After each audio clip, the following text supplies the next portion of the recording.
ഹെയ്ഡി അവസാന ഭാഗം. ദിവസങ്ങൾ കഴിഞ്ഞു.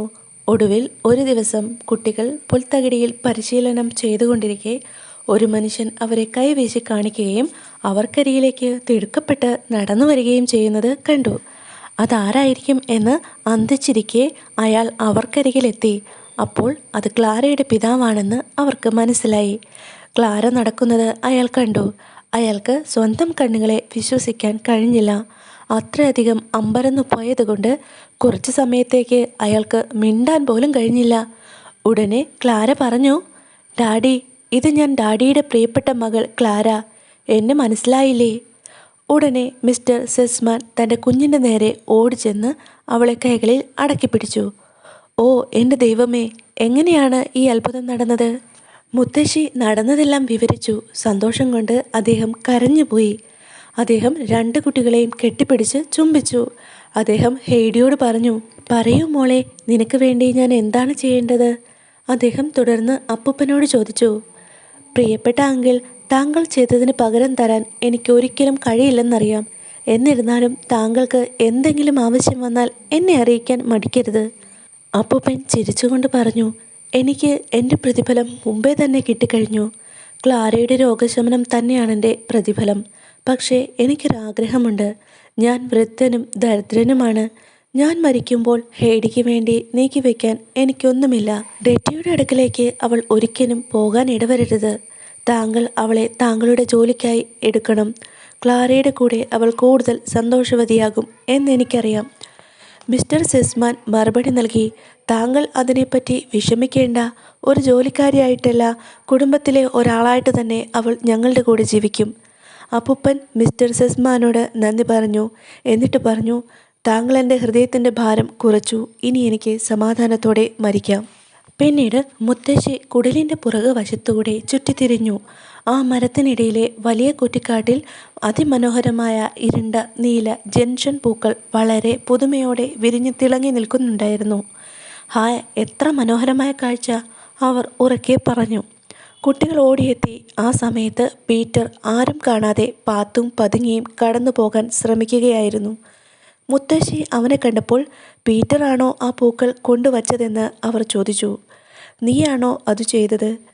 പീറ്റർ കണ്ണുകൾ ഉയർത്തിയില്ല. അതുകൊണ്ട് അവൻ പൂക്കൾ കണ്ടതുമില്ല.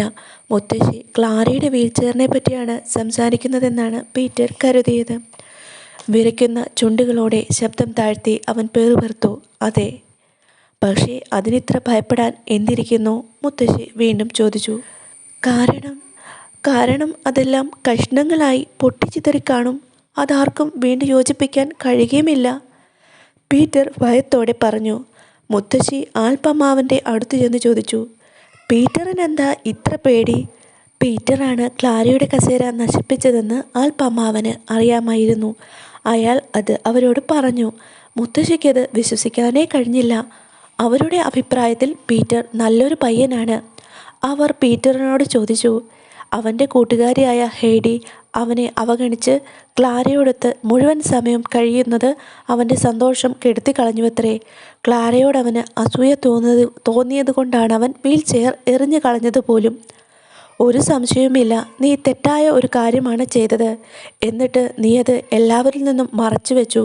പക്ഷേ നീ ഒന്നോർക്കണം, ദൈവം നമ്മെ എപ്പോഴും സൂക്ഷിച്ചു നോക്കുന്നുണ്ട്. ആരെങ്കിലും മോശമായ എന്തെങ്കിലും ചെയ്യുന്നത് കണ്ടാൽ മനസാക്ഷിയെ കുത്തി ഉണർത്തിക്കൊണ്ടിരിക്കും. ഒരു നിമിഷം പോലും പിന്നെ സമാധാനം കിട്ടില്ല. ആരെങ്കിലും കണ്ടുപിടിക്കും എന്ന ഭയം എപ്പോഴും ഉള്ളിലുണ്ടാവും. അങ്ങനെ നിനക്കങ്ങനെ വല്ല അനുഭവവും അടുത്തിടെ ഉണ്ടായിട്ടുണ്ടോ?" പീറ്ററിന് നാണം തോന്നി. അതുകൊണ്ടവൻ കരയാനും തുടങ്ങി. "നീ വിഷമിക്കേണ്ട. ദ്രോഹം ചെയ്യാനാണ് നീ ഉദ്ദേശിച്ചതെങ്കിലും അതിൽ നിന്നൊരു നന്മയാണ് ഉരുത്തിരിഞ്ഞു വന്നത്. ക്ലാരയ്ക്ക് നടക്കാൻ കഴിഞ്ഞു. ദൈവം വലിയവനാണെന്ന് ഓർക്കുക. തെറ്റായ കാര്യങ്ങൾ ശരിയാക്കാൻ അവിടുന്ന് കഴിവുള്ളവനാണ്." "ക്ഷമിക്കൂ മുത്തശ്ശി." പീറ്റർ ക്ഷമയാചിച്ചു. അവൻ്റെ കുറ്റസമ്മതം കേട്ട് മുത്തശ്ശിക്ക് സന്തോഷമായി.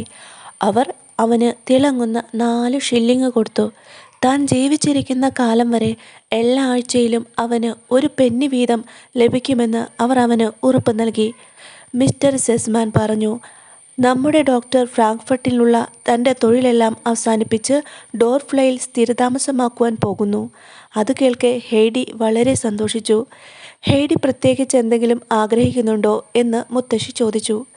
തനിക്ക് സ്വന്തമായി ഒന്നും വേണ്ട എന്നവൾ പറഞ്ഞു. എന്നിരുന്നാലും പീറ്ററിൻ്റെ അമ്മൂമ്മ വളരെ സുഖപ്രദമായ കിടക്കയിൽ നല്ല പുതപ്പും തലേണയും ഒക്കെ വെച്ച് കിടക്കുന്നത് കാണാൻ ആഗ്രഹിക്കുന്നുവെന്ന് അവൾ പറഞ്ഞു. അവളുടെ ഈ അഭ്യർത്ഥന മുത്തശ്ശിയുടെ ഹൃദയത്തെ സ്പർശിച്ചു. ഉടനെ തന്നെ ഒരു കിടക്ക അയച്ചു തരാൻ മിസ്സിസ് റോട്ടർമെയറിന് ടെലിഗ്രാം ചെയ്യാമെന്ന് അവർ പറഞ്ഞു. തുടർന്ന് അവരൊരുമിച്ച് പീറ്ററിൻ്റെ കുടിലിലേക്ക് പോയി. ക്ലാരയ്ക്കും മിസ്റ്റർ സെസ്മാനും ഏറെ അനുഗ്രഹം ചൊരിഞ്ഞ് പീറ്ററിൻ്റെ അമ്മൂമ്മ കൃതജ്ഞത പ്രകടിപ്പിച്ചു. അവർ പറഞ്ഞു, ഈ ലോകത്ത് ഇതുപോലുള്ള നല്ല ആളുകളുണ്ടെന്ന് ഞാനൊരിക്കലും അറിഞ്ഞിരുന്നില്ല. ദൈവത്തിലും മനുഷ്യരിലും ഉള്ള വിശ്വാസം എനിക്ക് വർദ്ധിച്ചു. എല്ലാവർക്കും സന്തോഷമായി. അടുത്ത ദിവസം ക്ലാരയും കുടുംബവും മടങ്ങിപ്പോകാനുള്ള തയ്യാറെടുപ്പ് തുടങ്ങി. ഹെയ്ഡിയുടെയും പീറ്ററിൻ്റെയും ഹൃദയം സങ്കടം കൊണ്ട് നിറഞ്ഞു. അപ്പൂപ്പന് പോലും സങ്കടമായി. ക്ലാരയ്ക്ക് കണ്ണീർ അടക്കാനായില്ല. ഹെയ്ഡി ക്ലാരയോട് പറഞ്ഞു, ഇനിയും താമസിയാതെ വേനൽക്കാലങ്ങൾ വരും. അപ്പോൾ നിനക്കിവിടെ വരാം. എന്നിട്ട് ഈ വേനൽക്കാലത്തേക്കാൾ കൂടുതലായി അടിച്ചു പൊളിക്കാം. നിനക്ക് അപ്പോഴേക്കും പൂർണ്ണ സുഖമായി കഴിഞ്ഞിരിക്കും. ക്ലാര ഉറപ്പു പറഞ്ഞു. എനിക്ക് നവജീവൻ തന്ന എൻ്റെ രണ്ടാമത്തെ വീടാണിത്. അതുകൊണ്ട് കഴിയുമ്പോഴെല്ലാം ഞാൻ ഇവിടെ വരും, കൂടെ കൂടെ. വിട പറയാനുള്ള സമയമായി. ക്ലാര മുത്തശ്ശിയുടെ വെള്ള കുതിരപ്പുറത്ത് കയറിയപ്പോൾ അപ്പൂപ്പൻ അവൾക്ക് ഉമ്മ നൽകി വിട പറഞ്ഞു. കണ്ണുകളിൽ കണ്ണീർ നിറഞ്ഞിരുന്നു. ഹെയ്ഡിയും കണ്ണീരോടെയാണ് വിട നൽകിയത്. വളവ് തിരിഞ്ഞ് മറയുന്നതുവരെ ഹെയ്ഡി കൈകൾ വീശൽ തുടർന്നു. പിന്നീട് കനത്ത ഹൃദയത്തോടെ വീട്ടിലേക്ക് മടങ്ങി. ഒരാഴ്ച കഴിഞ്ഞപ്പോൾ ഫ്രാങ്ക്ഫർട്ടിൽ നിന്ന് കിടക്കയെത്തി. അതിൻ്റെ ഒപ്പം പീറ്ററിൻ്റെ അമ്മൂമ്മയ്ക്ക് വേണ്ടി ചൂട് നൽകുന്ന കുറേ തുണിയുടെ പാഴ്സലും മുത്തശ്ശി അയച്ചിരുന്നു. ഡോക്ടർ ഡോർഫ്ലയിൽ മടങ്ങി വന്നു. അപ്പൂപ്പനും ഹെയ്ഡിയും മഞ്ഞുകാലത്ത് താമസിച്ചിരുന്ന പഴയ വീട് അയാൾ വിലയ്ക്ക് വാങ്ങി. വീടിൻ്റെ ചെറിയ ഭാഗം ഒരു ക്ലിനിക്കാക്കി. ഡോർഫ്ലയിലെ ജനങ്ങൾക്ക് അത് വളരെ പ്രയോജനപ്രദമായി. ഡോക്ടറും അമ്മാവനും നല്ല കൂട്ടുകാരായി മാറി. ഹെയ്ഡിയെ ഡോക്ടർ ഒരു മകളെ പോലെ സ്നേഹിച്ചു. അതുകൊണ്ട് അദ്ദേഹം അമ്മാവനോട് പറഞ്ഞു, എനിക്ക് അവളിൽ ഒരു അവകാശമുണ്ട്. എൻ്റെ സ്വന്തം മകൾ മരിച്ചുപോയി. ഈ ലോകത്ത് എനിക്ക് സ്വന്തമായി വേറെ ആരുമില്ല. അവളോട് എനിക്ക് ദൃഢമായ ഒരു ബന്ധം അനുഭവവേദ്യമാകുന്നു. ഹെയ്ഡി എൻ്റെ വാർദ്ധക്യകാലത്ത് എനിക്കേറെ സന്തോഷമായിരിക്കും. ഇത് കേൾക്കെ അമ്മാവന് ഒരുപാട് സന്തോഷമായി. അവസാനിച്ചു. കഥ ഇഷ്ടമാവുകയാണെങ്കിൽ നമ്മുടെ ചാനലിൽ മറ്റ് കഥകൾ കേൾക്കാനും നമ്മുടെ ചാനലിൽ ലൈക്ക് ചെയ്യാനും സബ്സ്ക്രൈബ് ചെയ്യാനൊന്നും മറന്നു പോയല്ലേ. ബൈ.